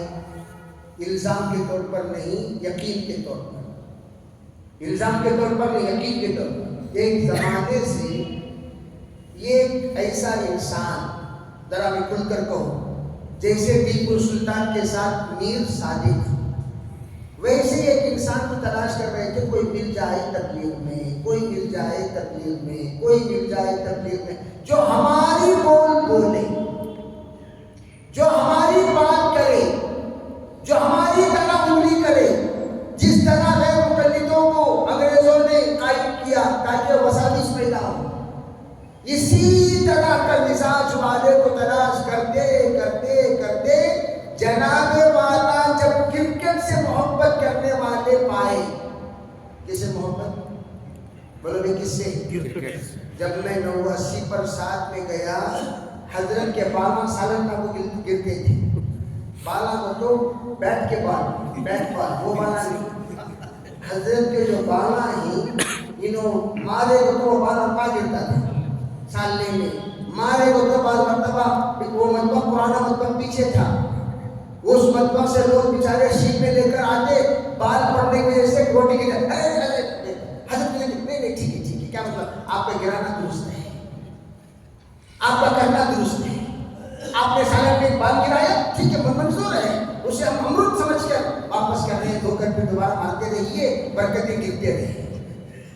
کسی نے شہزادے کو اف نہیں کہا، جب دیکھا انہیں ذرا ماڈل لگ رہا ہے، اسے ذرا انگلی میں، اس کو ذرا بندے میں پھنسانا آسان ہے، یہ میں کسی پر الزام نہیں لگا رہا ہوں، اگر میں اس بات کو ثابت کرنے کے لیے تشریح کرنا شروع کروں، آپ حضرات دنگ رہ جائیں گے، ایسا بھی ہوا کیا حضرت؟ اور آپ حضرات کوئی اغیار نہیں ہیں اور اتنے بھی زیادہ دنیا سے ناواقف بھی نہیں ہے، آپ میں کہوں اور آپ سن کر تحقیق کریں رہ جائیں۔ یوٹیوب کی دنیا کھلی ہوئی ہے، چیلنجز موجود ہیں، آپ چیلنجز اٹھا کر دیکھ لیجئے۔ حضرت مولانا الیاس صاحب رحمۃ اللہ علیہ غربت میں زندگی گزارے، حضرت مولانا یوسف غربت میں زندگی گزارے، حضرت مولانا انعام الحسن صاحب اپنے حالت میں زندگی گزارے۔ ان لوگوں کی زندگی کے معیار دیکھ لیجئے، ان لوگوں کی زندگی کا مقام دیکھ لیجئے، حالت دیکھ لیجئے، آپ کو واقعتاً ان کی زندگیوں میں ایسے واقعات ملیں گے جس کے ذریعے سے تقویٰ، طہارت، ان کی ساری فقر و فاقہ، تکلیف اور ان تمام چیزوں کے سلسلے میں آپ کو ایسی کارگزاریاں ملیں گی جس سے آپ کو یقیناً قابل تقلید زندگی، اگر آپ کسی کی دیکھ کر گزارنا چاہتے ہیں، ان لوگوں کی زندگیوں کو دیکھ کر ہمارے مرد حضرات، ہماری عورتیں، ہمارے بچے زندگی گزار سکتے ہیں۔ اب جب ان کی باری آئی، خود ان کے خاندانی خادم کہتے ہیں ایک زمانہ ان کے پاس خاص سائیکل بھی نہیں تھی، یہ ایک زمانہ تھا جب ان کی عورتیں اسٹیشن جانے کا وقت آتا تو یہ 2 گھنٹے پہلے مجھے اطلاع ملتی اور میں اپنی پھوٹی امبیسڈر لے کر آتا اور ان لوگوں کو لے جا کر وہاں چھوڑتا تھا۔ یہ حالت قریب زمانے تک۔ اس کے بعد ان کے دماغ میں چند باتیں سوچی۔ سب سے پہلی بات، غیر مقلد نے کہا نا، فضائل اعمال پر جتنے اعتراضات غیر مقلد تردید کرنے لگے، حضرت والا بھی کرنے لگے خفیہ طور پر۔ پھر اس کے بعد انہوں نے جو منتخب حدیث لائے فضائل اعمال کے مقابلے میں، وہ اسی لیے لائے تاکہ فضائل اعمال کو ختم کر دیا جائے، نمبر 1۔ نمبر 2، ان کے غیر مقلد ہونے کی 4 دلائل آپ کے سامنے کھلا بیان ملے گا۔ انہوں نے احناف پر تنقید کرتے ہوئے کہا احناف کی نماز اقرب الی النصوص نہیں ہے، اگر کسی امام کی نماز سنتوں کے قریب ہے، حدیث کے قریب ہے، تو وہ امام شافعی رحمۃ اللہ علیہ کی نماز۔ امام صاحب کے اوپر تنقید ہو گئی۔ نمبر 3، وہ کہتے ہیں کہ ہمارے نزدیک جیسے غیر مقلدین کے اندر غلو ہے، غلو، میں نے کہا ایک ہے غلو، ایک ہے علو، ایک ہے غلو اور ایک ہے علو۔ عملی طور پر ان کے پورا خاندان، دادا حنفی، پردادا حنفی، ابا حنفی، بیٹا غیر مقلد۔ ہاتھ آپ دیکھو حضرت والا کے اس پوزیشن میں ملے گا، آپ دیکھ لیجیے اس پوزیشن میں۔ ہم ذرا جاتے جاتے یہ پوزیشن میں آ جاتا ہے ابا میرے سکا، یہ پوزیشن میں آ گئے تو پورے اختلافات شروع کر دیں گے، اس لیے اسی پوزیشن میں ہے، اس پوزیشن میں بچے آنے نہیں دے رہی، بس سے وہ روک لے کوئی، لیکن وہ بس بے بس ہو کر حضرت مولانا طلحہ صاحب کے بیگم کے جنازے کو پڑھاتے وقت ہاتھ آٹومیٹک اڑ گئے۔ اور مسائل کے اعتبار سے جیسے غیر مقلدین کے نزدیک ہوا خارج ہونا غیر ناقض وضو ہے، اسی طرح کتنے کی بار حضرت بمباری کر کو نماز پڑھا کر، مذاق نہیں، ان کے خود خادم خاص اسمیل محسوس کیے ہوں گے میرے خیال سے، ورنہ تو بمباری کے بعد کسے معلوم ہوتا، بولو معلوم ہوتا۔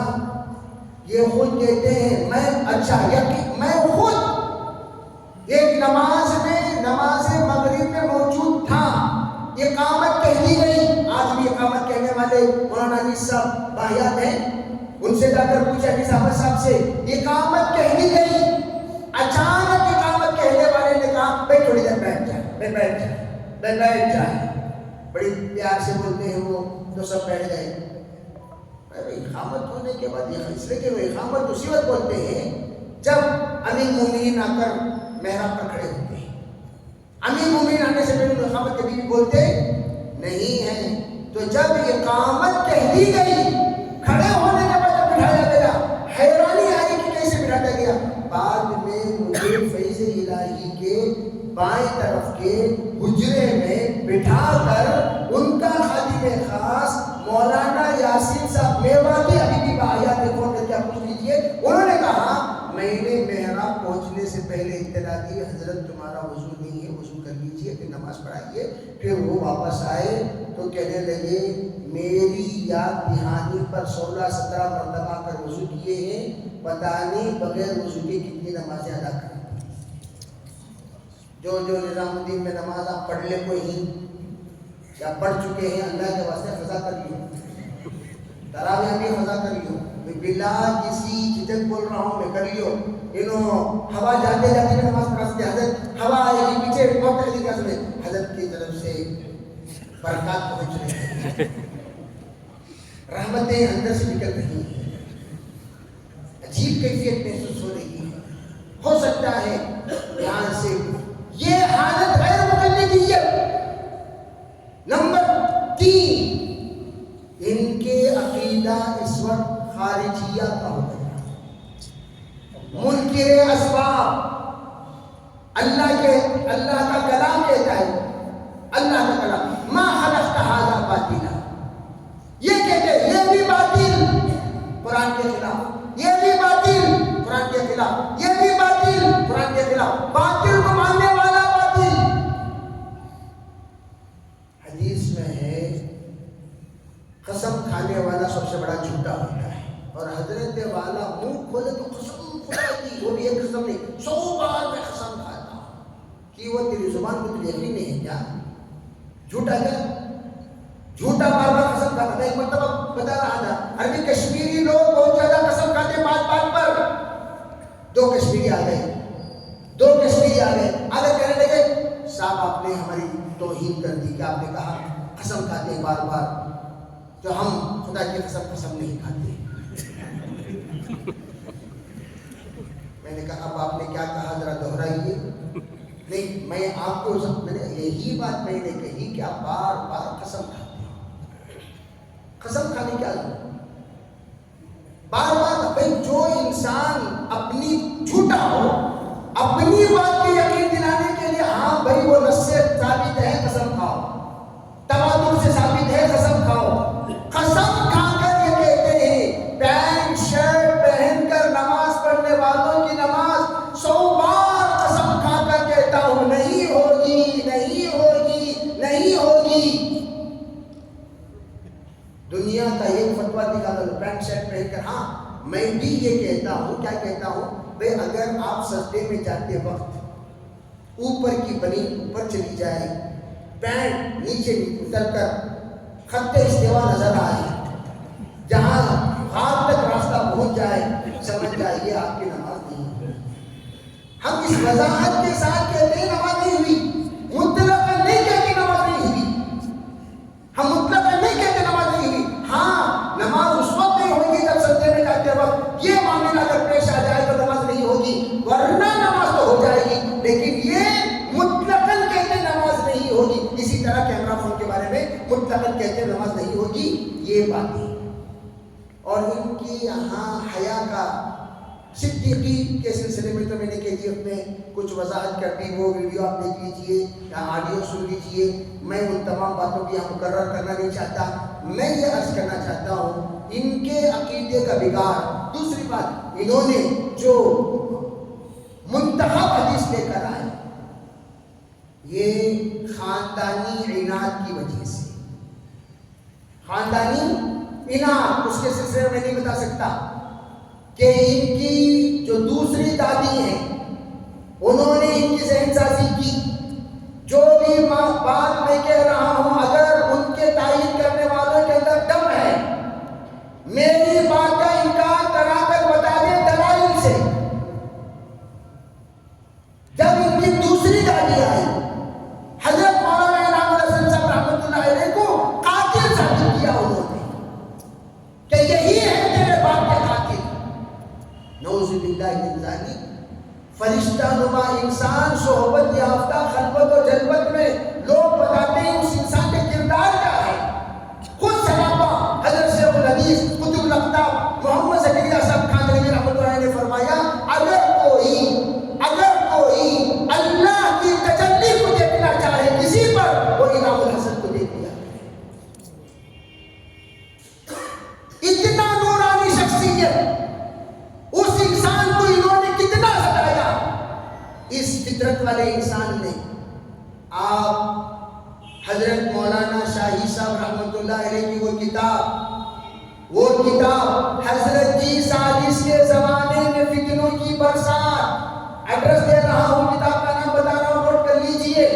حضرت جی سالس کے زمانے میں فتنوں کی برسات.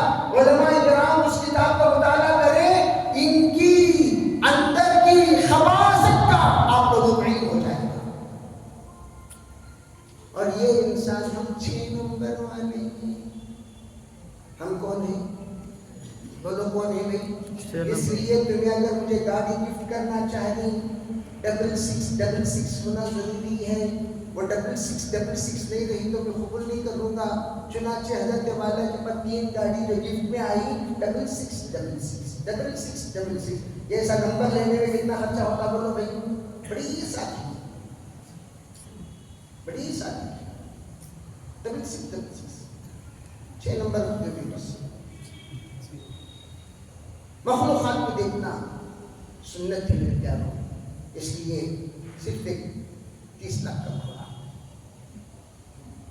30 لاکھ کا گھوڑا, 3 لاکھ کے پرندے, ایک پرندہ نوز بلند, یہ تمام چیزیں حضرت کا آڈیو ریکارڈنگ ایک موجود ہے جہاں پر ملیشیا انڈونیشیا والے آپس میں جھگڑ رہے ہیں. کیا؟ حضرت جی کا حج کرانے کی ذمہ داری ملیشیا انڈونیشیا والوں پر ہر سال. اور کتنے لاکھ کا حج پتا ہے؟ 3.5 کروڑ سے لے کر 4.5 کروڑ تک کا خرچہ ایک حج کا. اس میں حضرت والا کے پوری فیملی کا خرچہ لینے کی ذمہ داری ان کی ہے. انہوں کیا کرتے کدھر کرتے معلوم نہیں. میں نفل پڑھا کرتے بھی میرے سامنے کعبہ رہنا. میں صدیقی ہوں. صدیقی بولنا کمال نہیں ہے جناب. اپنے اخراجات میں میٹھے کا خرچہ پانے پر اس پیسے کو بھی بیت المال میں واپس کرنا صدیقی ہے. اپنی زندگی میں قولاً فعلاً عملاً کسی کو تکلیف نہ دینا صدیقیت ہے. اینقص الدین وانا حی، اینقص الدین وانا حی، یہ جذبہ لے کر زندگی گزارنا صدیقیت ہے. تمہاری وجہ سے پوری کائنات میں اختلاف، پوری کائنات کے تم لوگ ایسے فتین بن کر، شریر بن کر، کمینے بن کر، پورے کمینے، پورے انلیگل کیس، زانیہ جن پر زنا کی تہمت لگائی گئی ہے، پناہ مانگنے کے لیے ہم لوگ ایسے جیسے اس وقت جیسے مخصوص پارٹی پر جاتے ہی واشنگ مشین میں دھلے جیسا سب کے سب آلہ ڈال کر دھوئے جیسا پاک ہو کر جب سب کے سب فرشتے بن جاتے ہیں، اسی طرح کا معاملہ پورے کمینوں کا پناہ گاہ بن گیا ہے. پورے انلیگل لوگ زندگیاں اٹھا کر دیکھ لیں میرے عزیز بھائیوں. اللہ تعالیٰ دیکھو حضرت مولانا انعام الحسن، حضرت مولانا قاسم رحمۃ اللہ نے ایک مرتبہ کسی نے کسی مولانا کے بارے میں شکایت پہنچائی تو فرمایا بھائی مولانا کے بارے میں جو تم شکایت کر رہے ہو، انہوں دھوکہ دینے والے، دھوکہ کھانے والے، جو ستم خوردہ ہے اسے جا کر تم نے ظالم ٹھہرا دیا. جو ظالم ہے وہ تو دھندلاتا ہوا پھر رہا ہے. ہمارے اکابر مظلوم ہیں جنہوں نے اپنی زندگی کے 55 سال کی زندگی جوانی سے لے کر بڑھاپے تک نظام الدین کے لیے قربان کر دیا. وہ آج بے گھر ہو گئے، بے مرکز ہو گئے، بے گھر ہو گئے. ان کا نکلنا کتنی بڑی قربانی. اور تمہاری قربانی دعوت کے لیے کیا ہے؟ میں اب کھاتا ہوں قسم، اس قسم کو تم دم رہا تو پوری قوم مل کر پورا کرو. 3 دن تمہاری شادی کرو عوام کے ساتھ. کس کے ساتھ؟ ارے زور سے بولو بھائی، کس کے ساتھ؟ عوام کے ساتھ. میں بھی مولوی ہوں، تم بھی مولوی ہو، بڑے بڑے علماء مولوی ہیں. ان لوگوں کی ابتدا میں عوام کے ساتھ چلے کہ نہیں چلے بھائی؟ چلے کہ نہیں چلے؟ ہم لوگ بھی چلے ہیں عوام کے ساتھ. جناب والا زندگی میں کبھی عوام کے ساتھ 3 دن نہیں لگائے. 3 دن ثابت کر دو. میں فلاں مسجد میں جا کر سویا، میں فلاں لوگوں کے ساتھ بیٹھ کو کھایا. تمہارے بیٹے لگا ہے؟ نہیں لگا، نہیں بول رہا ہوں میں. جو ہے وہ ہے. آپ کا لگا کہ حضرت جو گشت کو گیا نہیں، گشت کے بارے میں بولتا ہے. تم نہ کیا معلوم گشت میں کیا کیا حالات پیش آئی. جو 2.5 گھنٹے کی ترتیب بول رہے ہیں، زندگی میں 2.5 گھنٹہ کر کو دکھائے گا. تب تمہیں دکھائے گا جی. عوام میں جا کر مناقت کرنے کے بعد اسے برادر کو مسجد میں آنے کتنی تکلیف ہو، ہمیں نہ مانو. تمہیں زندگی میں ایک انسان کو لائے نہیں. جو مجمع ریڈی میڈ ملا اس کے سامنے بھگتے رہتے ہو، جو منہ میں آئے اور کس بکواس کا کیا اثر پڑتا وہ بھی تمہیں پتا نہیں ہے. اسے پاگل کہتے ہیں، بیوقوف کہتے ہیں. جو جنوں میں بک رہا ہوں کیا کیا نہ سمجھے میری بات کوئی. میں عرض کرنا چاہتا ہوں جو غلط ہے وہ غلط ہے، جو صحیح ہے وہ صحیح ہے. اس انسان کے اقوال کو لے کر ساؤتھ افریقہ کے علماء نے انگریزی میں فتویٰ نکال دیا ان کے کفر پر. مولانا سعد ان کے کفر پر باقاعدہ ان کے اقوال کو مد نظر رکھ کر کفر کا فتویٰ نکال دیا. میں نے آپ حضرات کے سامنے مختصراً اس لیے میں نے بیان کیا تاکہ آپ لوگوں کو پتہ چلے کہ جتنا ہم لوگ وکالت کر رہے ہیں، وکالت کرو گے تباہ ہو جاؤ گے. قادیانی میں نے ایک بات یہ کہی، ایک طرف مدعی نبوت ہے اسے تم کافر کہتے ہو، ایک طرف مدعی صفات نبوت ہے اس کے بارے میں کیا کہتے ہو؟ پوچھا کیا کہتا ہے مدعی صفات نبوت؟ وہ یہ کہتا ہے، اس کے تمام لوگ کہتے ہیں ہمارے حضرت بہت پاک، ہمارے حضرت ان سے نہ قولاً نہ فعلاً غلطی ہوگی۔ آپ ان سب کو جوڑو، کہا تمہارے حضرت معصوم ہیں یا نہیں ہیں؟ 1 in 2 in 1 دو میں سے بولو، معصوم ہیں یا نہیں؟ نہیں ہے، ان سے غلطی ہوئی مان لو، ہیں تو وہ تو ان کو تم نے نبی مانا، نبی ماننے والا کافر ہے۔ جیسے ختم نبوت پر ہم لوگ بڑی خیرت کے ساتھ کام کرتے ہیں، یہ بھی تحفظ ختم نبوت ہے۔ جو بھی میں نے اسی وقت کہا تھا، ہم لوگ وارثین انبیاء ہیں، اگر حضور کی خدمت میں کوئی گستاخی کرے تو جیسے ہم ننگی تلوار ہو جاتے ہیں، ہم انبیاء کے وارث ہیں۔ اگر تم نے موسیٰ علیہ السلام کی خدمت میں گستاخی کی، حضرت ہارون کی شان میں گستاخی کی، حضرت یونس کے شان میں گستاخی کی، حضرت یعقوب کے شان میں گستاخی کی، حضرت عیسیٰ کے شان میں گستاخی کی، اگر تم نے حضرت زکریا کے شان میں گستاخی کی، تب بھی وارثین انبیاء کھڑے ہیں۔ ہمارا یہاں کھڑنا ختم نبوت کی ذمہ داری کے خاطر ہے، طرفداری نہیں۔ میں اسی لیے ایک بات کھلا کھلا کہتا ہوں، یہ کوئی تبلیغی جوڑ نہیں ہے۔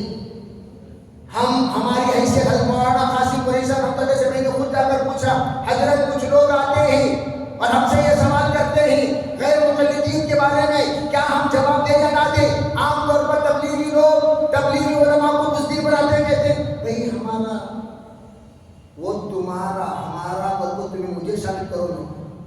تبلیغیوں کو جو نصیحت کی گئی ہے وہ عالم کو نہیں ہے۔ ارے بھائی سن رہے سو رہے، تبلیغیوں کو جو نصیحت کی ہے وہ تبلیغی ہے۔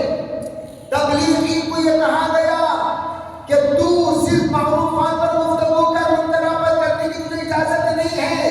ہم 3 طرح کی حیثیت رکھتے ہیں، جہاں پر ہم مبلغ ہیں وہاں پر ہم معلم ہیں، جہاں پر ہم معلم ہیں وہاں پر ہم مناظر ہیں، جہاں پر ہم مناظر ہیں وہاں پر ہم مربی ہیں۔ ہماری حیثیت 4 کی ہے، ان کی حیثیت 1 کی ہے۔ اسے کہیں گے تیرا کام دعوت کا، خاموش ہو کر دے رہو، ہمارے ہنڈی میں چمچہ ہلانے کی تجھے ضرورت، لیکن ہم ہر جگہ چمچہ ہلائیں گے۔ جہاں تصوف پر کوئی تنقید کرے گا متکلم بن کر ہم آئیں گے، جہاں پر اسلام اور شعبہ اسلام پر کلام کرے گا ہم مناظر بن کر ہم آئیں گے، جہاں پر قرآن و حدیث کے مقابلے میں کوئی کلام کرے گا معلم بن کر ہم آئیں گے، جہاں پر گمراہی دیکھیں گے وہاں داعی بن کر ہم آئیں گے۔ ہماری حیثیت یقین تو مولانا سے میں نے پوچھا کیا مولانا ہمیں لوگوں کا جواب نہیں دینا کیا؟ کہ مولانا کہہ لیں گے دیکھو بھائی تبلیغ کے اسٹیج سے جواب نہیں دینا، تبلیغ میں جا کو جواب نہیں دینا، تبلیغی مجلس میں جواب نہیں دینا۔ دیکھو مولانا اللہ تعالیٰ حضرت کی قبر پر کروڑوں نور برسائے، ہم بولنا ہے نا، کھانا نہیں کھائیں گے، ناشتہ کریں گے انشاءاللہ۔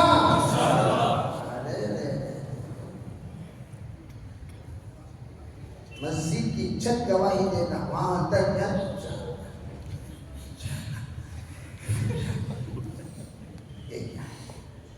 کریں گے انشاءاللہ بھائی۔ اب اسے کہتے ہیں مجاہد کی للکار۔ تو میں اس کا مطلب مولانا نے کہا تبلیغی اسٹیج استعمال مت کرو۔ پھر اس کے بعد مدن پلی کے مرکز والوں کو مولانا نے بات کی، کیا ٹیلیفون کرے تو مولانا یہاں پر فضائل اعمال کے سلسلے میں بہت غلط فہمیاں پھیلا رہی ہے۔ نظام الدین صاحب انہوں کے 3 تعلقاتی ان کی جماعت تعلقاتی مرکز میں رد غیر مقلدیت کا جلسہ، کہاں بولو بھائی کہاں؟ مرکز میں اسٹیج ہوگا مرکز کا، لیکن دائرہ جمعیت العلماء کی طرف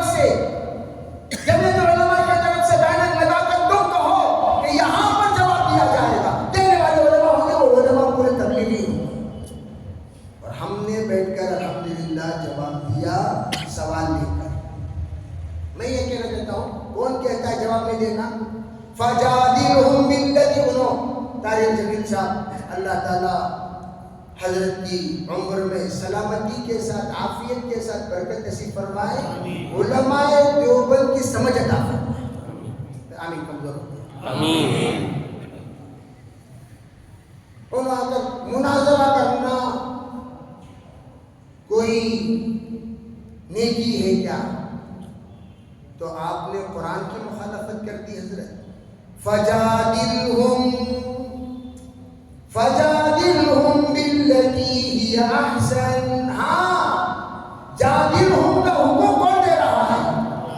تو حضرت ابراہیم نے مناظرہ نہیں کیا کہ نہیں کیا؟ ہم بھی اس وقت کے کفر تک پہنچنے والوں سے مناظرہ کر رہے ہیں تاکہ وہ کفر تک نہ جائیں. جیسے میں نے کہا تمہارا اگر عقیدہ یہی رہا تمہارا امیر معصوم ہے، تمہارا امیر بے گناہ ہے، قولاً فعلاً تقریراً اس سے غلطی نہیں ہو سکتی، پھر تم مدعی نبوت کے قائل ہو گئے ہو. وہ انسان کے بارے میں تم کہتے تو نہیں وہ نبی ہے، لیکن مرحوم مولانا مستقیم صاحب اللہ تعالیٰ ان کی مغفرت فرمائے، ان کی آڈیو جس وقت میں رد سعدیانیت کے سلسلے میں سفر کر رہا تھا ڈانڈیلی، اس وقت ان کی آڈیو مجھے سنایا گیا.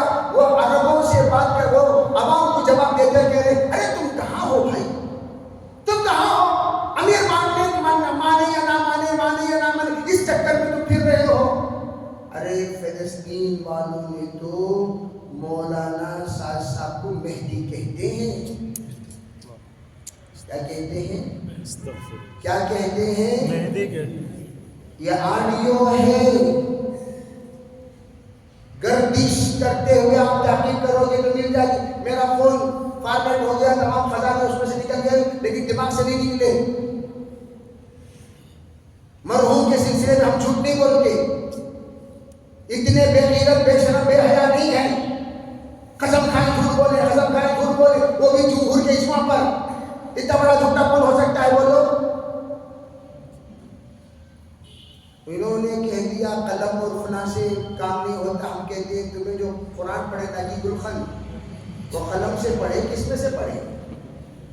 کتابہ جو پڑھے نا وہ قلم سے پڑھے کس میں سے پڑھے؟ شرم آتی ہے تم نا ذری بھی بے وقوفی کی طرح باتیں کرتے ہو.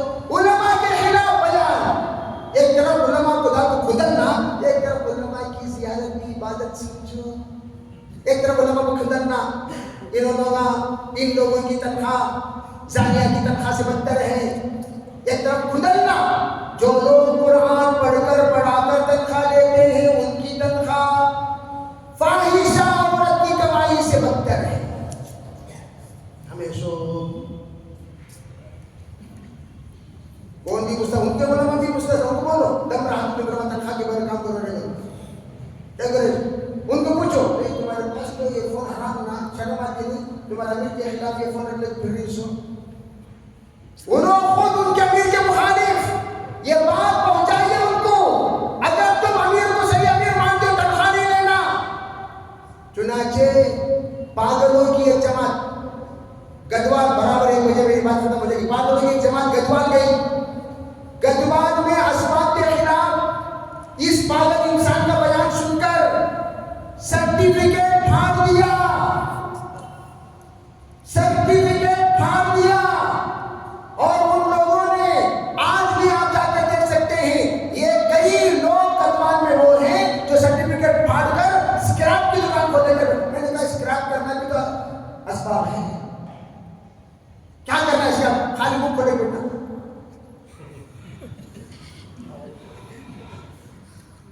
یہ بھی سبب، منہ کھولنا سبب نہیں ہے، منہ سبب ہے، ناک سبب ہے سانس لینے کے لیے، کان سبب ہے سننے کے لیے. پھاڑ ڈالو، پورا سراخا بند کر ڈالو. کیوں؟ اسباب کے منکر. کپڑا پہننا بھی سطر چھپانے کے لیے کیا ہے؟ نکال ڈالو ڈنگ ڈنگ پھرتے رہو، یہ بھی سبب ہے. کپڑا پہننا سطر کے لیے سبب ہے، مت پہنو. پاگل لوگ یہاں سے نظام الدین گئے، ایک انسان کی بیوی کے زیورات بیچ کر نظام الدین گئے. وہ نظام الدین جا کر بمبئی چلے گئے. بیرون جانے والی جماعت بغیر پیسوں کے، ایسا کچھ بھی نہیں. جب بھی جا ویزا ٹکٹ بنا دیے. انہوں آپ کو پوچھے تو فوراً 2 رکعت نماز پڑھنے کھڑ جاتے ہیں. پورے لیڈیز اینڈ جینٹس جو انہوں نے دیکھا بامبے والا کیا رہے صاحب کب آ رہی گی, تب تک وضو ہے کہ نہیں ہے کہ نماز میں کھڑ جاتی. حضرت والا کے پاس کیا ہے, نہ وضو نہیں ہے نہ کیا کچھ بھی نکل سکتا ہے. اب ان کے یہاں وہی بحث جو غیر مقلدین کے یہاں ہے, وہ چھیڑے گا تو بڑا لمبا ہو جائے گا. کھڑے اب 3 دن دیکھیں, چوتھے دن اٹھا دوں کمرے میں بند کر دیا. لو بیچارہ انتقال ہو گیا ایک اللہ کا بندہ, گدوال کا رہنے والا, اس نے خود مجھے سنایا جب میں گدوال گیا تھا تو یہ سنائے کہ حضرت میں 50,000 روپے لے کر بمبئی گیا, ان کے تمام ٹکٹیں ویزائیں کینسل کروایا, نقصان کی تلافی بھرا, پھر وہاں سے ورنگل لے آیا, ورنگل میں لا کر سب کو تشکیل فرما کر قیام کرایا. چلہ گزارنے کے بعد میں اپنے پیسوں سے یہ دلی طرح کو لا کر گدوال پہنچایا. تب معلوم ہوا یہ لوگ حق پر نہیں. یہ ویسا جرأت انسان تھا جب سب سے پہلے علی گڑھ میں ہمارے بزرگوں کا مشورہ ہوا, وہاں کھڑے ہو کر کہا اگر تم لوگ وقت کے امیر کے خلاف تم کارروائی کر رہے ہو برباد ہو جاؤ گے. اتنا للکارتے ہوئے ہمارے بزرگوں کے سامنے ان کی تائید میں بیان کرنے والا یہ واقعے کے بعد اللہ نے اسے ہدایت دی, وہ الحمدللہ اس نظام پر آیا. ہم کہتے شورائی نظام مت کہو, شرعی نظام کہو. کیا بولو, ارے بولو میں کیا بولو, شرعی نظام. سین اور شین میں فرق کیا؟ شین شرعی نظام, شین شرعی نظام, سین سری نظام.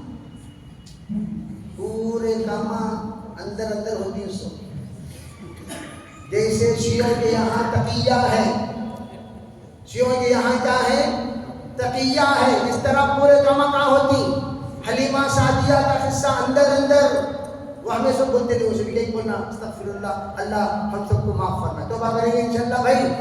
آخر میں ہمیشہ کہا کرتا ہوں اللہ سے جو بھی آپ کے پاس آئے گا آپ کہہ دو بھائی کیا قصہ, ایسا قصہ ہمیں لوگ آتے ہو بھائی تمہیں واقعتاً صحیح راستہ پانا چاہتے ہو, ہاں پانا چاہتے, ان سے کہہ دیجئے آپ استغفر